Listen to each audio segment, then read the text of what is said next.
Today's lesson is Chapter 8, Lesson 6, Comparing Fractions. I'm going to show you the book way to do it, and then I'm also going to show you a shortcut method that I find very easy. So let's get started.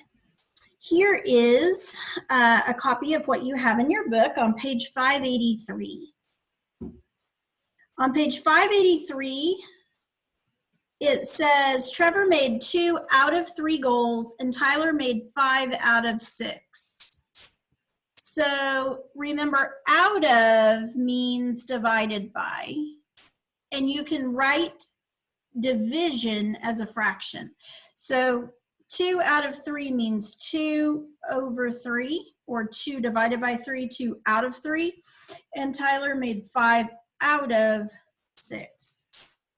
Okay, so to start out, we need common denominators. So we need to find a denominator that would work for 3 and also work for 6, because I can't compare who made more baskets or who made more goals.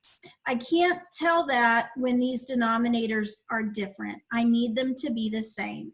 So right off the bat, it says find the least common multiple of 3 and 6. Well, the multiples of 3 are 3, 6, 9, and 6 is 6, 12, 18. Right away, I see they both share 6. So I can just go ahead and turn this into a 6. So I'm going to use 6 for my least common multiple and my common denominator. So in order to turn 2/3 into an equivalent fraction that is 6 for a denominator, I would have to multiply by 2. 3 times 2 is 6. 2 times 2 is 4. Jeff, can you answer my phone, please? 3 times 2 is 6. 2 times 2 is 4. Now you might notice here on 5, 6, I don't have to do anything to this. This already has 6. They've shown it multiplied by 1, which would just keep it at 5, 6. Now, they've made this look way more complicated than it needs to look. This is really how it needs to look. 2/3, 5/6. Okay, so we're going to use 6 for our common denominator. What would I have to do? Wouldn't have to do anything here. 5, 6. 3 times what would give me 6? That'd be times 2. Whatever I do on the bottom, I have to do on the top, so 4, 6. So you end up with Trevor made 4 6ths and Tyler made 5 6ths. 4 out of 6, 5 out of 6. So who made more goals?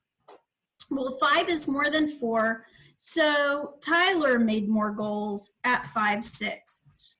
Now, let's scoot on down. I'm going to clear my annotation.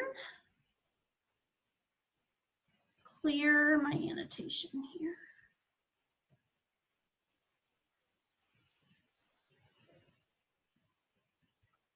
Okay, and you can see there they listed their multiples, and there they ended up with 4 6 and 5 6. They just made it look way too complicated for me. Okay, now, Trevor made 4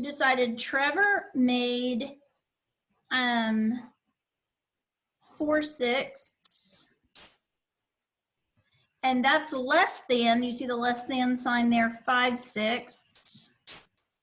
So 2 out of 3, which is the same as 4 6ths, is less than 5 6ths. So Tyler made a greater fraction of goals. Now this is just a bar model of this, 2/3 versus 5 6ths. And if we were to cut this one into 6ths, you'd see we'd have 1, 2, 3, 4 6ths, and there's 5 6ths. So it's just another way of looking at it.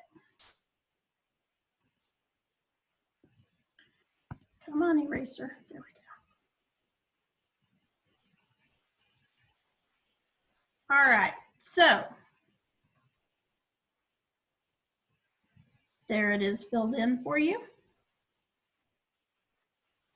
Okay, this says compare 3/5 and 1/2 using a least common denominator. Okay, so the multiples of 5. 5, 10, 15, 20. 2 is 2, 4, 6, 8, 10. I don't know why that cuts out, but we have 10 and we have 10. So we're going to use our 10. So in order to get both of these over 10, we would have to multiply 3/5 by 2. Because 5 times 2 would give me 10, 3 times 2 would give me 6.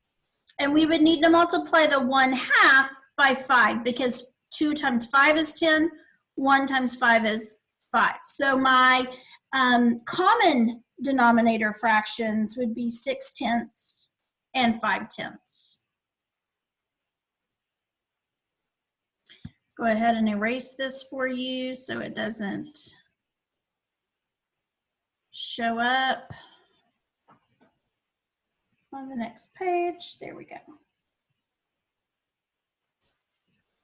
Okay, now here is, we had 6/10 and 5/10. Since 6 is greater than 5, 6 over 10 is greater than 5 over 10. So that means our original fraction for 6/10, which was 3/5, is greater than our original fraction for 5/10, which is 1/2. And again, this is just a model for each of those. 3/5 and 1/2. Okay, so we've worked a lot with equivalent fractions, so I think we've got that part down.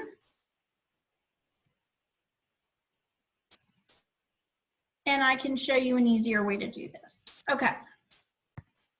Here's my shortcut method. Compare 1/5 and 1/3. Okay. So if I did it their way, we would do 5, 10, 15. We do 3, 6, 9, 12, 15. You would see that we would share 15. So I would have to do this one by 3. And I would have to do this one by 5. And I would end up with 3/15 and 5/15. So the 1/3 would be 3/15. And the 1/3 would be 5/15. So 1/5 is 3/15, which is less than 5/15. So it would look like this. Now here's my shortcut. My shortcut is I don't find common denominators. I keep them exactly the way they were. I start at the bottom left. You have to start at the bottom or this will not work. You start at the bottom left and I multiply it with the top right. 5 times 1 is 5. And I write the product of this bottom left times top right up here next to the top right. Then I come to the bottom right, and you guessed it, multiply it by the top left. Again, you have to start on the bottom where it doesn't work. 3 times 1 is 3, and I'm just going to put it up here on the left. 5 is bigger than 3. My greater than sign goes this way. So 1/5 is greater than 1/3. Is that what we ended up with? Yes, it is. This is your shortcut. Your shortcut is start at the bottom left, multiply top right, put that answer, that product, right up here next to the top right. Go to the bottom right, multiply to top left, put your answer there. Whichever one of these is bigger, that's the fraction that's bigger. Okay, so that's my shortcut method, and hopefully you're going to find that helpful. Once we know how to do it the least common denominator way, I don't mind if we use the shortcut method. So here's what we're going to do. We're just going to compare a whole bunch of fractions. Independent practice says 3 fourths, 7 eighths. You could either do, well, I know I could make this over 8, and that would be 7 eighths, and this would have to be times 4, or sorry, times 2, so 3 would be times 2, which is 6. 7 eighths is bigger than 6 eighths, so it should go this way. Or you could say 4 times 7 is 28. 8 times 3 is 24. 28 is bigger than 24, so greater than this way. Same answer either way. Now let's try the shortcut way here. 3 times 7 is 21. 10 times 2 is 20. 21 is bigger than 20, so it opens to the right. Remember, this mouth wants to open to the larger fraction. 3 times 7 is 21. 12 times 2 is 24. 24 is bigger than 21. That's it. So hopefully you find both of these methods workable. Hopefully you find the shortcut method saves you some time. You do not have to finish your independent practice, but your assignment will be comparing fractions on page 587 and 588. Hope you have a great day. Let me know if you need help.